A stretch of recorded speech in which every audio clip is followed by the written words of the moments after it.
So let's see. So this was the match against Thijs, yeah? And are there any notables? So we had Druid against Rogue, we just got smashed. The next one was, let me just check the quality, we just put this higher. The next one was Rogue against Rogue, which was interesting, but I'm not even sure. I think I just had a better start, full stop. Like, I had this very cool Edwin Van Cleef, and the Edwin for 6-6, well, was determining the match outcome then. Also tempo, of course, and also the pillager in curve, which is perfect.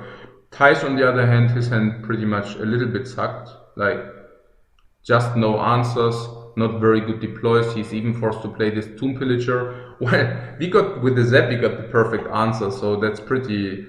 I don't think I need to comment on this too much, right? I mean, this was one game where I didn't even have to think that much. Like, it's we just had the answers, he didn't, and this resulted in a win.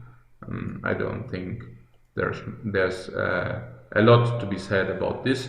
This was a very interesting one here. This OTK, Rogue against OTK. So there was this Acolyte, the first one, and we poisoned it. Well, that is something I would have never done unless I would have played this OTK myself, and I know how important this Acolyte is. If he sticks, he can blood to accurate, he can ravage and ghoul it. So while usually I would have, without OTK practice, I would have always played coin into pillager. Playing this OTK enabled us to make the good play, which is basically removing the Acolyte right away, because the Acolyte is like a key card, if not the key card of the deck. I think people might be very interested about the follow-up turn here, where he played a Sorisen, and we had a specific strategical option here. It's exactly this situation, and it's about the Cold Blood and the Conceal, which is a very interesting thing, because if you think about it, if you simply Cold Blood this and attack phase 217 and we Cold Blood, even shield, and we ignore Sorisen, I'm not kidding about this, chances that OTK can kill us here are not that high. And if he can kill us, he might also be able to kill us even without the 5 damage. So we don't lose that much if we win next turn. So let's take a look at this.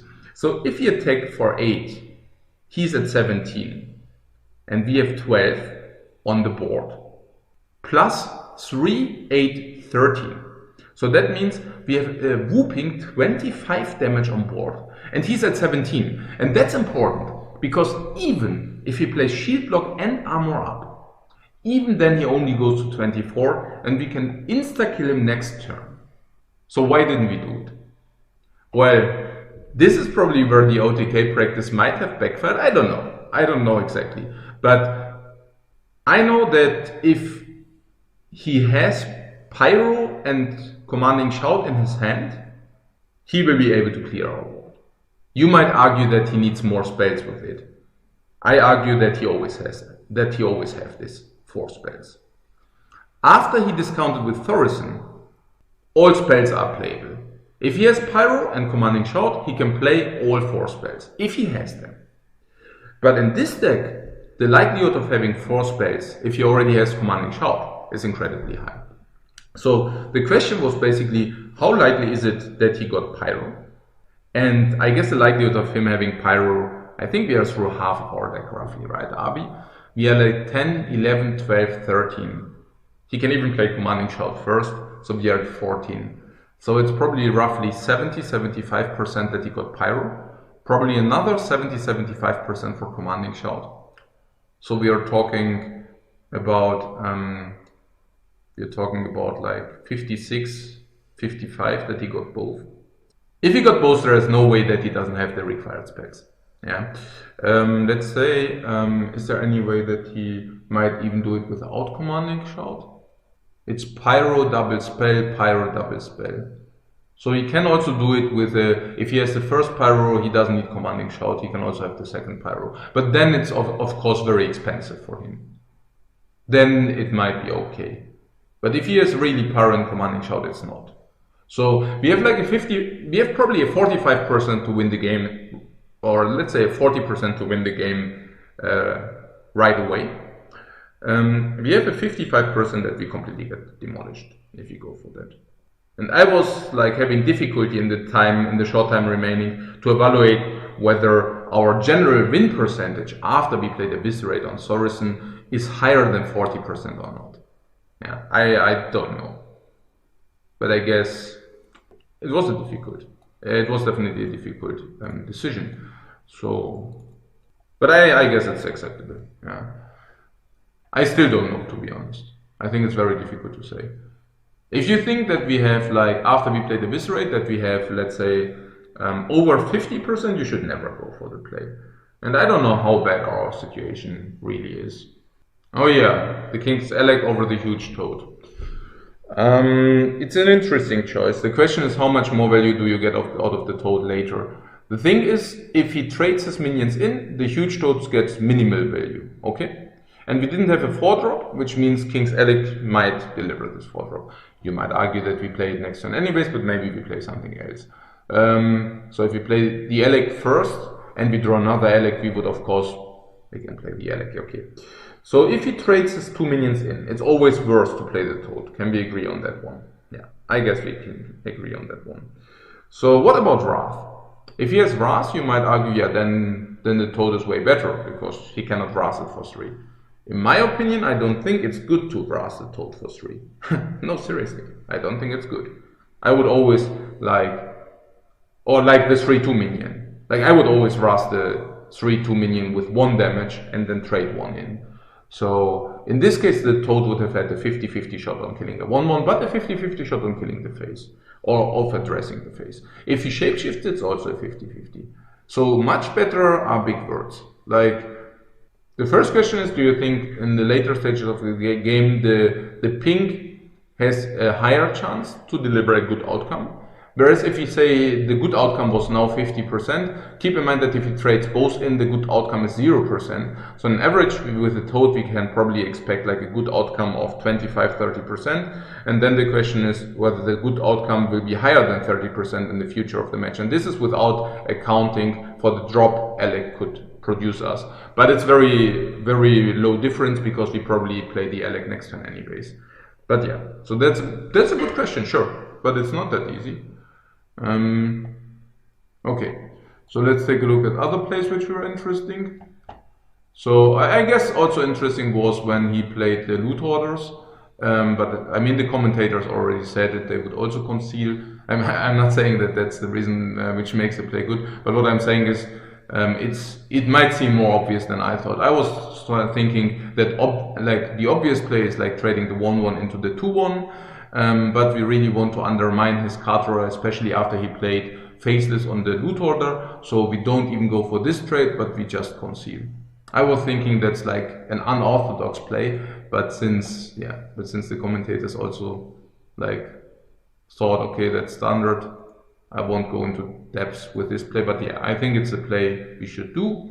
And then we had like some Rogue against Hunter action. Yeah, I don't know. I think it was pretty much standard. In the end, we were missing the required damage. We could have top deck Leroy, we didn't, we lost. Hunter against Hunter. I don't know how we won that game. I mean, for whatever reason, I mean, he had all the answers, we didn't. We have this cool 5-5 Stealth Tiger, he plays a Freezing Trap. We have the answer with the Houndmaster, but unfortunately we cannot because it's stealthed. So in this case, very interesting. It would have been better if he would not be stealthed. But we cannot unstealth him, because if he attacked, then the Freezing Trap procs. The Flame Juggler head was fine, but yeah, I really don't know what happened, but we really could stabilize in this game. Rewatch it, it's very surprising that we could, but we could. And in the end we won that game, which was very cool. I think here was probably a very interesting turn too, but it doesn't matter that much. There was one turn where we could have gone face or ignore, like with ignoring Fendril. The problem of this play, it was turn 8, and the problem is if he has scenarios we lose on the spot. Yeah, so yeah, I think it was this one. I don't think I want to go in depth on this one. It's just about the reads, whether he got stuff with a Fendril or not. If he doesn't have stuff with the Fendril, we should just address the face for 10. if he does have stuff with the Fendril, well, you lose upright against scenarios. And it was at this stage 50% for scenarios. And then there are also, of course, other cards he can use with Fendril, like Living Roots, Power of the Wild. He didn't have Power of the Wild probably, because otherwise he would have played, he wouldn't have played Soul of the Forest.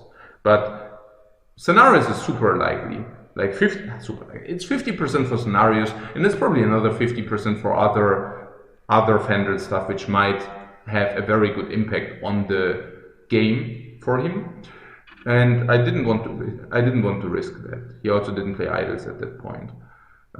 It ended up losing us the game. I'm not even sure whether it ended up losing us the game. We might have lost it regardless. And then we had this last game. I mean, many people were already turning saying that this coin sheet block was bad, and it's true. It's true, but it's not as bad as it appears, because like the problem with the sheet block is that it's like a card where we want to see another card for this card. And with Jackiechan in the hand, I was really reluctant of just using hero power. The argument stands that because we don't have 5 drops, we probably need to use hero power next turn if we don't use it this turn. So the positive argument of this play simply vanishes. But if he could prevent of using hero power at all, if he coined shield block here, then I would go all day long for it. Because whenever you have Jackiechan in the hand, do everything but using your hero power, like do everything but using armor up. The reason is, well, with Jackiechan in the hand, you have like infinite possibilities for future turns. So just try to play all your stuff in the hand. This was a little bit ambitious, but in general, the principle stays. So, but yeah, in this case, it was not good. That's clear. Then we had turn 8, and that was a very difficult turn because like we played shield block into Brawl, but I think it should have been Brawl, but it's again way closer than you think, because if we Brawl here, we give him all these 2/2s, he smashes our face, and we don't have a follow-up answer. That's a problem. Yes, we can Brawl here, but what do you do against the big guy, and the other guy, and the other guy? Yeah, so it's on the other hand, we might just increase our armor and try to dig for answers. Which ones? Well, the answer which came up. Yeah, but I also have to say I didn't have the time to think about everything in this turn. Yeah, it might, it's just not working like this. Yeah, I just didn't have enough time to figure out the best play. Maybe it was even a good play. I mean, it worked out. It worked out. But the alternates, like I think we were just lacking alternate plays which would have been way better, to say so. And like from his position, it's okay. So he has this and this. I mean, of course, people were arguing like, of course, Power of the Wild, and then also Living Roots the face. 5, 7, 9, 12. So we go on 12. So if you Brawl, you might have 4 minions left, which is like 12. We go to 16. You might be able to shoot something.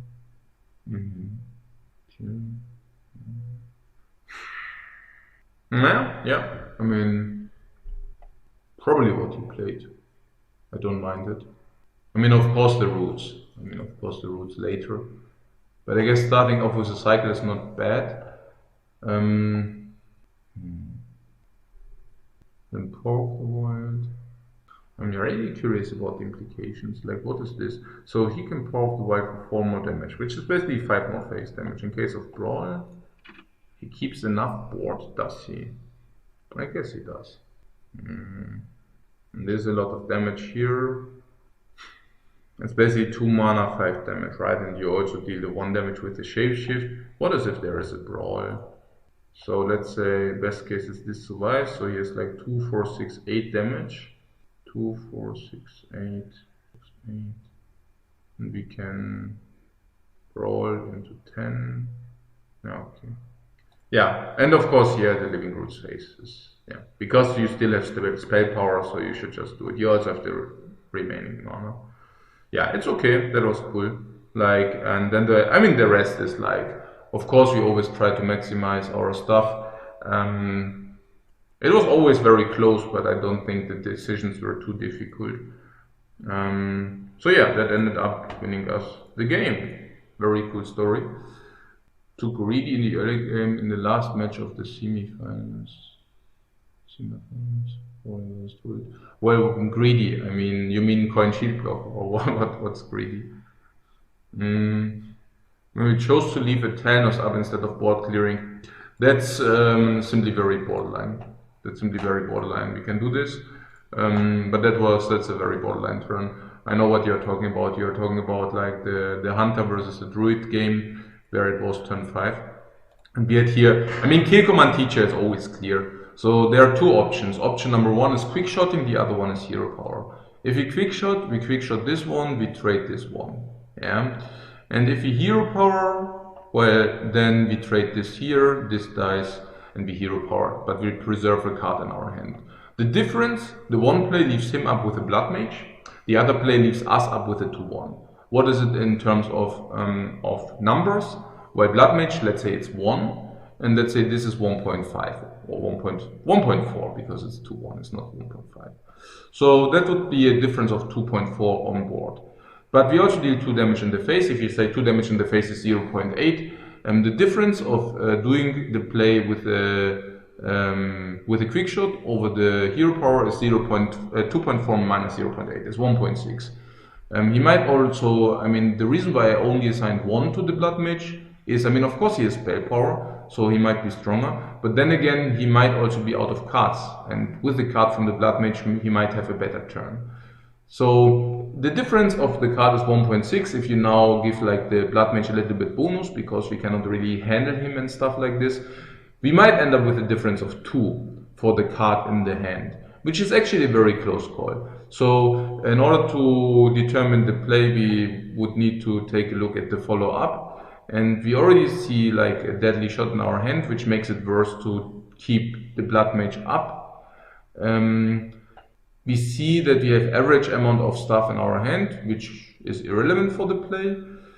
Then we might determine the average strength of a quick shot, but I think the average of a strength of a quick shot is average, so that should not make a difference.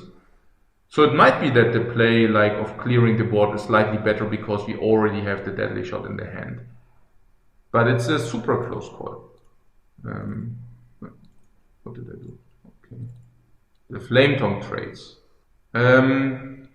Yes, I can do that. And that's an interesting thing, because people were saying we should keep the board clean. And I disagree heavily there, but obviously I misplayed the flame tongue turn. But what I'm saying is that the idea was right, but the execution sucked. Was it here? That's Thijs versus Rado. Oh yeah, Thijs versus Rado was first, right? They swapped it. Like Eloise were not feeling that well, so that was swapped. So you're talking about Shaman against Zoo, and we had the flame tongue turn here somewhere. Where is it? Yeah, I think that was the flame tongue turn. All right. So if you take a look at this situation, like commentators were arguing that it's the best to place the flame tongue here, trade this into this, trade the spell into this, trade this into one of the tokens, and trade the healing totem into the other.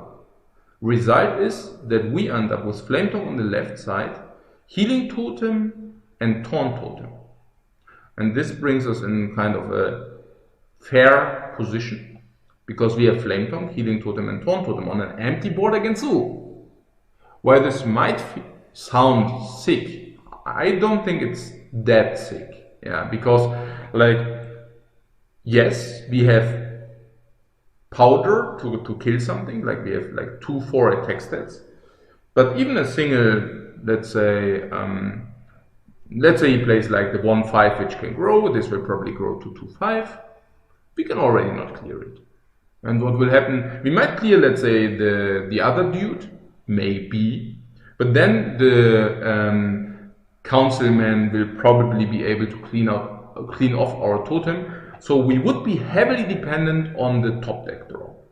And as you all know, Zoo with 22 life can draw 2 cards every turn. But as you also know, Shaman, without cards in the hand, can only draw 1 card every turn. What I'm telling you is we are out of time. Yeah, we cannot wait longer. We have to address the face damage. And keep in mind that you could argue, yeah, but isn't not like a lot about board control against Zoo, and is the life total of Warlock not irrelevant being at 22? The answer is no, it's completely not. Because in this stage, the Warlock has to draw a lot of cards. Otherwise, the Warlock cannot keep up with the Shaman. But drawing a lot of cards costs life. And at the point where he cannot tap any longer, we won. Because we have hero power, he doesn't. At the point where he cannot tap. So we should put everything, all our efforts to prevent this hero power from happening. So, and this play is definitely due to my lack of experience in Shaman. So I has like a pattern play of let's always buff the taunt, like let's hide our flame taunt behind the taunt. But that's exactly incorrect in this position out of 2 reasons. Reason number 1, the taunt totem is sleeping. You can see this because of this Z. Yeah, the Z indicates that it's still sleeping and cannot attack. So therefore, if we do this, we forfeit 2 damage. The second reason is the Imp King boss. So where the Imp King boss, like we know the Imp King boss has to attack this, and we make him a favor. We do her a favor if we give the taunt totem the buff. So the correct play here is to place a flame tongue somewhere in the middle, and this gives us also tremendous trades. Look at this. So we place the flame tongue in the middle. The 1/1 attacks the Doomguard, which is of course way better than the spell totem on the Doomguard. And the healing totem attacks the 1/1. This goes face and this goes face. So what is the difference between these 2 plays? Okay, so with the 1 play, yes, we have flame tongue, healing totem, taunt totem. With the other play, now obviously the Imp King boss will clear the taunt totem, so that's clear. So we have flame tongue, which is the same. We have healing totem, which is the same. We have spell totem, which we might argue is roughly the same value as the taunt totem. It's not exactly, but we will be able to produce probably a new totem. So let's, for simplicity reasons, let's say the spell totem is like this taunt totem. So which means the flame tongue totem base in the next turn is the same, more or less. Yeah, but we have a Tusker more on the board, and she has an Imp King boss more on the board. So the Tusker might be, let's say, 2.5, and this might be 4. So that's a difference of 1.5. But we also inflicted 5 damage, and the 5 damage, I promise you, the 5 damage is worth more than 1.5, hugely, because like what happens here is we deal 5, she goes to 17. She will tap, she goes to 15. But on the board, like just purely on the board, they are already 2 for 7 damage. So that means 15 equals 8. She goes down to 8 from the board.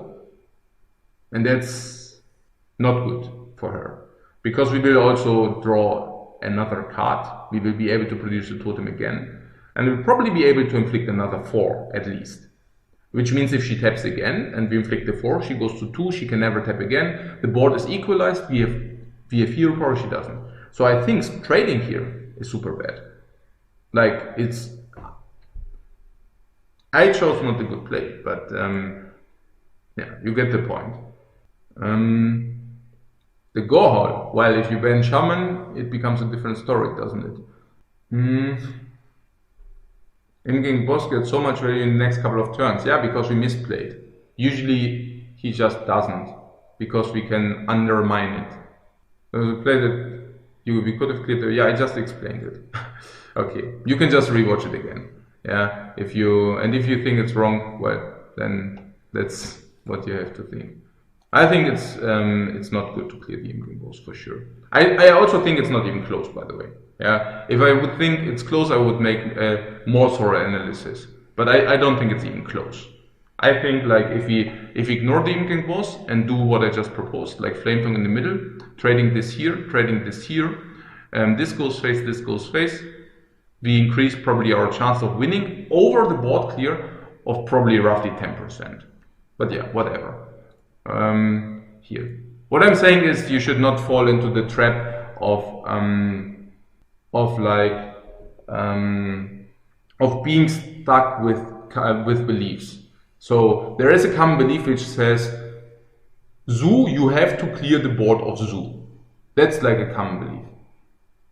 The reality, however, in Hearthstone, I mean, that might apply for Zoo in a general, as a general idea, but the general idea of Hearthstone is trades are always bad. So we have two conflicting common beliefs here.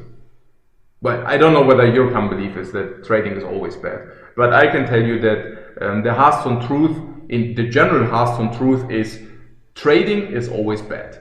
Because you lose face damage. So if you do trades, no matter how good they are, you just lose face damage. And face damage in Hearthstone is, especially in like aggro matchups, is so incredibly important that the trade you do must be tremendously good in order to ignore this principle. There are some decks where it doesn't matter that much. If you play Cartoon Warrior, it doesn't apply. But in any kind of deck which targets the life of the opponent, it always applies. One example. You have a 4-5, he has a 4-4. Yes, of course the 4-5 into the 4-4 might seem like a tremendously good trade. Because you trade your 4-5, you are still left with your 4-1 after the trade. But if you would have sent the 4-5 into the face, it would have inflicted 4 damage. And 4 damage in Hearthstone is not a joke. Yeah? And the same applied for the situation we just had, or we just addressed. Like, yes, we could have made a favorable trade. Favorable. But we can also just go face and inflict 5 face damage. What do you think of 5 face damage? That's like a lava burst for free. Maybe that's the language. Yeah, I should talk with Shaman players. Yeah, lava burst for free, guys. Okay.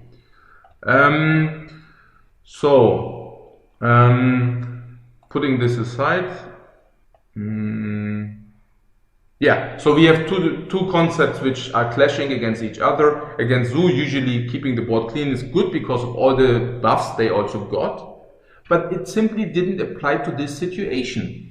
Because the Imgang Ghost was covered by the Taunt Totem. Eloise's hand was empty, which means no buffs in the hand. And even if she could have buffed, the Taunt Totem covered. So in this position, there was nothing like, if you leave the board of the Zoo up, he can make tremendously good trades. Yes, how we played it, yes, she could. But that's because we are dumb, or I'm dumb. Yeah, because I manipulated the Taunt Totem 2/2/2, forfeiting face damage. Of course the play was not good. But the correct play is what I pointed out, and not trading the Imgang boss because we have to keep the board of Zoo clean. Okay, let's go to the next play, guys. So I think the next plays were already against Jackiechan. Let's take a look here. Oh, we already had that. Good. So the next thing was against Jackiechan after he made it to the finals. Let's take a look at this. So we had the we had the Druid against the Paladin. And yeah, I mean, what can I say? I mean, we curved out well. We followed it up by Emperor. He couldn't address the Emperor. Because he couldn't address the Emperor gave us a discount. We ended up with a hand of tremendous might. We used, whatever. We just power turn. We used Fendrel into Nourish, which is crazily super insane, still playing around a little bit like around water removal. I was even thinking that I overexpanded here. Like, not really. I mean, it's such a power turn that we should always go for it. But, I mean, now we got Thorison and Fendrel on board. I really have no clue how we could ever let this live.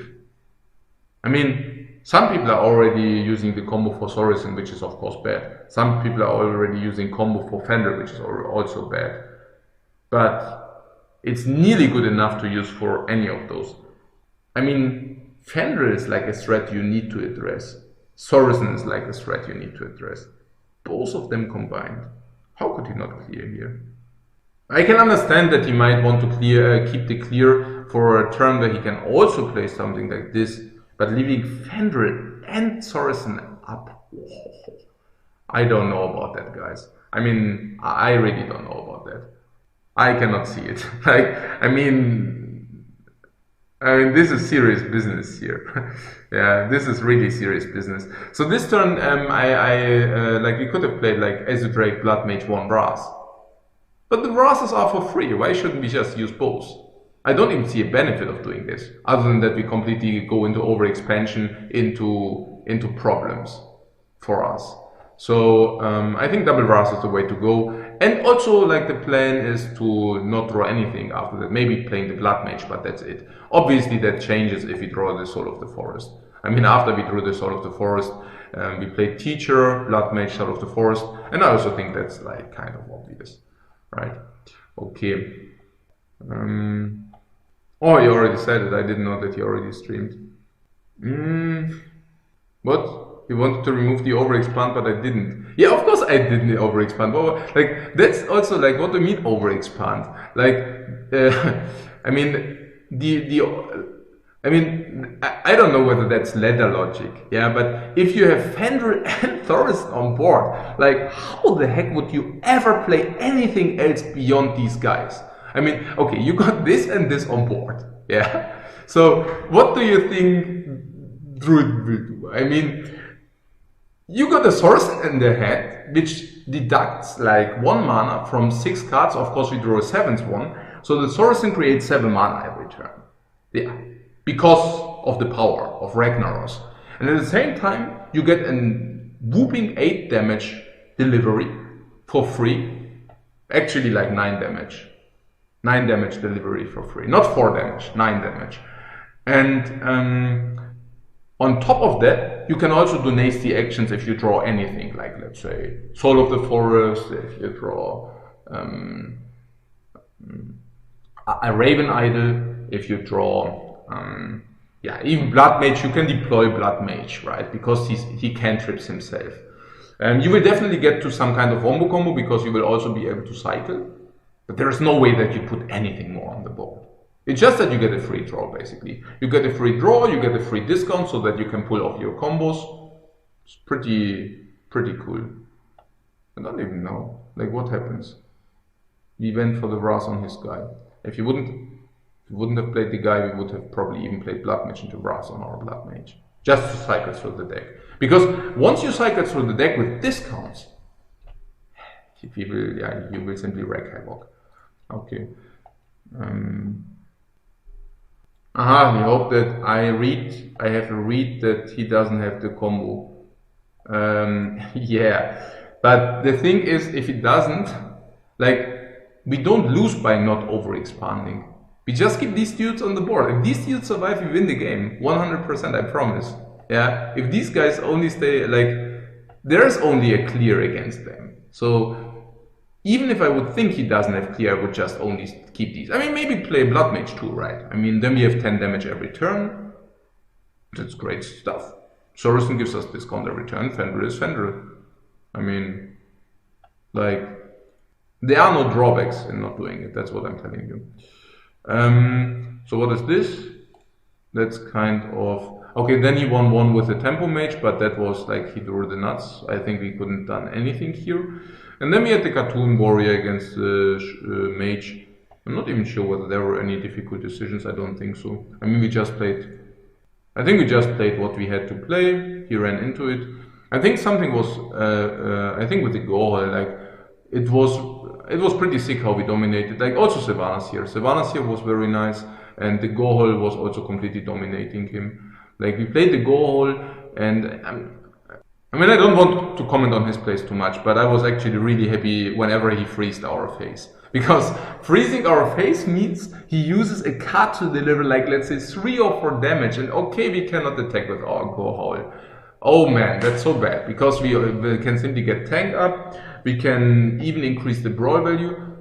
So who cares if he cannot attack with our Gohol? Yeah, okay, then we skip 1 attack. Whatever. yeah. And for that he depletes one card against whatever damage he deals, which is usually 3, 4. Here, for example, yes, we are freezed, but we are not even interested in attacking. Like, yeah, that was probably one of those turns, right? I mean, like, whatever, 4 damage in the face, but who cares, right? But yeah, so we got tremendous value out of the go hole, and then in the end he fatigued, which was cool. Then we have this, which is like Warrior Druid. And also, like, if I criticize like plays, of course I never criticize the person. Like Jackiechan, like, is a very chill dude, so I really come very well along with him. Yeah, very chill, down to earth, so a very, very nice person, that's for sure. But okay, so what is this? Warrior against Druid. Well, he had Wisps of the Old Gods, and we have Baron Geddon. Compare it with a Brawl, by the way, just for those who are wondering. Yeah, okay, here he top deck swipe, otherwise the game would have already been over. But doesn't matter, of course, I mean, we had the best answer. I definitely don't complain about that, right? Here is definitely Doomcaller, not Shield Bearer, by the way, because we want to buff Cartoon and we also want to stay mana effective. So for those who were wondering. And there was some Yok, yeah, okay. So that was also pretty clear. Oh, I think the Yok came after we played Cartoon on this board. Yeah, the Cartoon here is a no-brainer. Like, people were wondering why I played Cartoon here. Yeah, the Cartoon is 10 mana 12/12, guys. That's already good enough. And as a little bit of a bonbon, like as an additional benefit, you also deliver 12 damage to wherever. So if you have the ability to play a Deathwing, like a 10 mana 12/12, like Deathwing the Dragon Lord, and as a collateral you get 4 Arcane Missiles. Yeah, is that good or not? We also already knew that he played Mulch. So why should we wait? Of course we play Cartoon. And we can even post buff him. If you survive, so you can post buff him. For those who are wondering what the chances of killing the teacher here is, you can usually do it like this. You can say we have a 12/12 Cartoon, and the 12/12 Cartoon will always kill these 3. So there are 9 damage always. It goes in the microscopic promille area, not killing those. So we always kill these 3. So we have like 9 damage to be distributed between teacher and face. So that makes a 50-50 to kill the teacher. That's good enough, guys. That's good enough. Oh, any questions? Yeah, the go, yeah, right. So yeah, so the rest is history. Yeah, the rest was not like, I mean, like this game, that was pretty clear. So we have like Cartoon Warrior against the against his kind of Warlock. And a funny thing is that I basically made some online research and found out like which kind of Warlock Jackie played in the past, and I actually came across this Warlock. So I was naturally assuming that he would bring this, and it was a correct read. So I was happy about that. Well, how is the matchup of Cartoon Warrior against this deck? Tremendously good, tremendously good. Like the reasons. Doomsayer is doing nothing against Cartoon Warrior. He plays 2. Hellfire is doing nothing against Cartoon Warrior. He plays 2. Siphon Soul is doing also not that much. I mean, yes, he can handle our big guys, but doesn't matter. Okay, so it's not that good because it's reactive, whatever. He plays Ragnaros as a only big dude. And let's say double Twilight Drakes, we have double Shield Slam and double Execute. We have Gorehall, which is tremendously bad for his mid-late range deck. And all our cards are better than his cards. He has the Blackwing Corruptor, who deals 3 damage, which is not a problem for Cartoon Warrior. We have early weapons to address his early game threats. Imp-Gang Boss is not a good card against Cartoon Warrior, or let's say, there are not many decks where Imp-Gang Boss is as weak as Cartoon Warrior. He doesn't play buffs on his minions, which makes it even better. We have Armor Game to go sufficient out of range. We have the sufficient board clears. And yeah, do I have to say more? I mean, it's very good.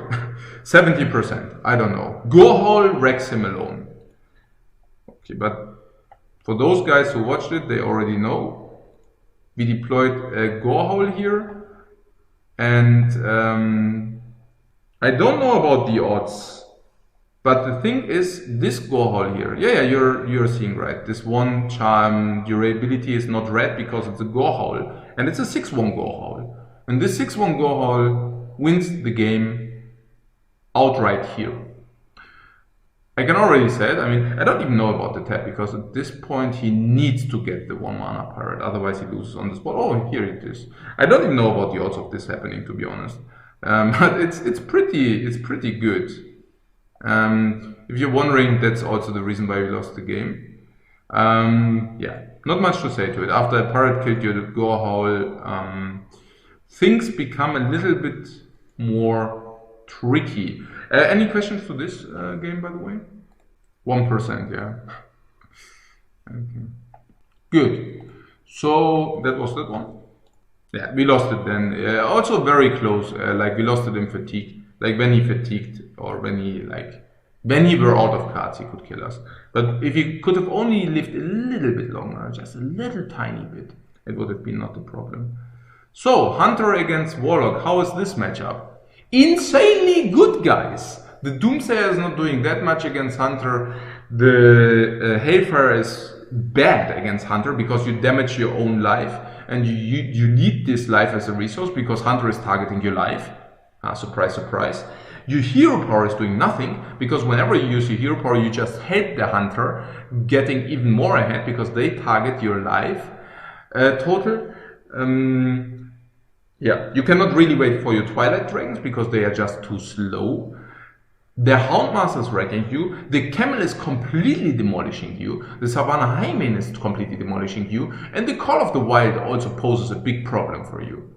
So, probably 70-30. Yeah, something like this.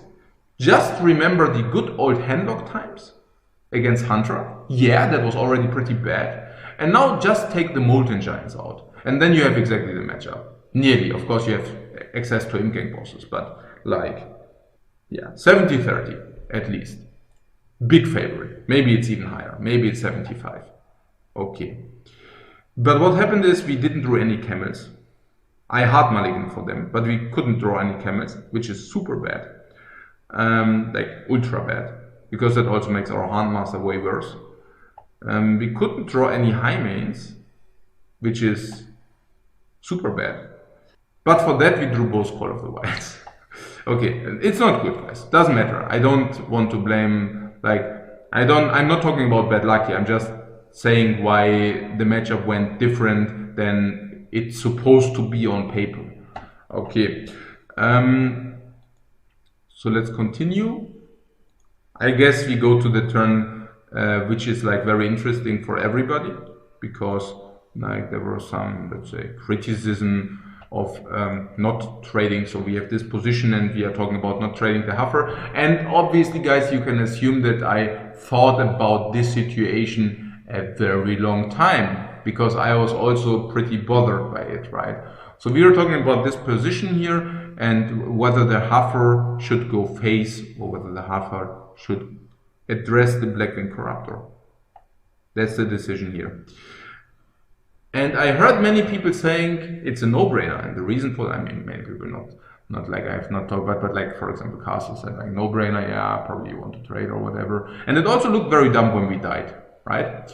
But Hearthstone is not as easy as that. So let's address first the thing with the, because that's the most important, I think. Let's address first whether we have 100% if we trade. Because the thing is, if we have 100% if we trade, yeah, of course we trade. Yeah, that's a pretty obvious call of the wild. Okay, let's do that. Let's see whether we have 100% if we really trade. Do we? He's at 13, we trade. Okay. So what can happen? Well, what can happen? Let's say Azudrake Hellfire happens, which is like a super bad answer, but let's just assume that would happen. He would be at 9 life. Can we kill him? The answer is no. We have Eagle Hombo, 3, 6, 8. You cannot even kill him if he has like probably one of the worst answers, which is like Dragon into Hellfire. I mean, come on, guys. But if he does this, we cannot even kill him. Well, you might argue, yeah, but we can play the bow, we can attack, shoot him, maybe we draw something else, we can also play this something else. Keep in mind that the animals are not like additional 2 damage, only if they cost less than 2, like 2 or less. So yes, while we might equip the bow and attack and shoot his face and maybe play something else, we also know that he plays a Lex Thruster. Yeah, and if we do this and if he plays a Lex Thruster, he's out of the woods, guys. And this is for Dragon Hellfire. What else? What about double Shadow Bolt? What about double Shadow Bolt? Shadow Bolt this, Shadow Bolt this. We are left with a 2-1 Leok. Can we kill? 3, 8, 10, 12. No, we cannot. And if he plays a Lex Thruster then, well, that's not good for us. And what about double Shadow Bolt? It costs 6 mana. If he plays this, he can even play something else for 4 mana. He's ahead on board then. Is that good? No, it's not. Yeah. Even like something like Shadow Bolt Soulfire. Okay. So I guess we can conclude we have not 100% if we trade here. I guess we can conclude that we might have 90. I think 90 is already optimistic. I don't know about you. Maybe it's 80, 85. We can also stay optimistic and say 90. I don't care. But I'm just saying it's not 100. I'm probably saying it's between 80 and 90, depending on his answers. Depending on his answers and depending on our draw, it's between 80 and 90% to win the game if we trade. Okay, what about going face and bringing him to 7? How high is our win percentage if he cannot kill us? How high is it? 100%? Well, if you cannot come up with something, I would just put 100% here. Can we do that? Well, I guess we can, right? We can just assign 100, more or less. Or do you see anything? I don't. Okay, cool. So if we say, if we trade, we have 80 to 90, and if we don't trade, we have 100 whenever he cannot kill us, it means that we have to go face unless we think he kills us in 15% or 10 to 15% in the next turn. Well, how? How is he supposed to kill us? So can he clear this with a Siphon Soul? Whenever he cleans this with a Siphon Soul, it's not possible to kill us unless he has double Peddler cards. Because he cannot kill this and play Hellfire, then he doesn't have enough to inflict lethal. If he has Shadow Bolt, he can play Shadow Bolt and Hellfire and 1 Peddler card. Okay. But the Peddler card obviously must deal 2 or more then. And he has to have Shadow Bolt and he has to have Hellfire. Okay. Other than that, if he only has Shadow Bolt, but he only needs to have Shadow Bolt, a Power Overwhelming is not doing it, guys. Nor is a Soulfire doing it. He needs 2 cards from the Peddler, which give him access to more than 5 damage. How likely is that? And the Shadow Bolt. And the Shadow Bolt. If you're telling me it's over 15%, I would be really surprised. Yeah, I was thinking it's just less. How much? 5% maybe? I think trading here is a big mistake. Like always, the Hearthstone principle applies. Go face, because this is 6 damage. Sick. Yeah. And of course it doesn't look good if he kills you next turn. What? Singles 1 Brawl is not enough versus this deck. Yeah, but we also run Baron-Geddon. If you watch the game, even without the Gorehowl, we could equalize the board in the Warrior against this deck. In the Cartoon Warrior against this deck. We could equalize even without the Gorehowl. Now think about what happens if you have like 6 minions less because you use the Gorehowl 6 times. 5 times, 4 times, whatever. But it's enough. Okay. No, Leok is not 3. Leok has 2 damage. No, it's not that they have to be 4 damage burst cards. No, it's not like this. Okay. So, any questions? Well, okay then. Okay, and you might be surprised, but obviously I was not very satisfied about what happened. And I was also not very satisfied that the 2 70-30 matchups went out of order. Yeah, that might come as a surprise, but I was not very happy about that, no. Because now we are playing with the Shaman, and now he just needs like Doomcaller and some in-game boss action to curve into Blackwing Corruptor, and we are just gone. Ashes. And he also has double Hellfire. So that's not very good for us. Yeah, no, it's not.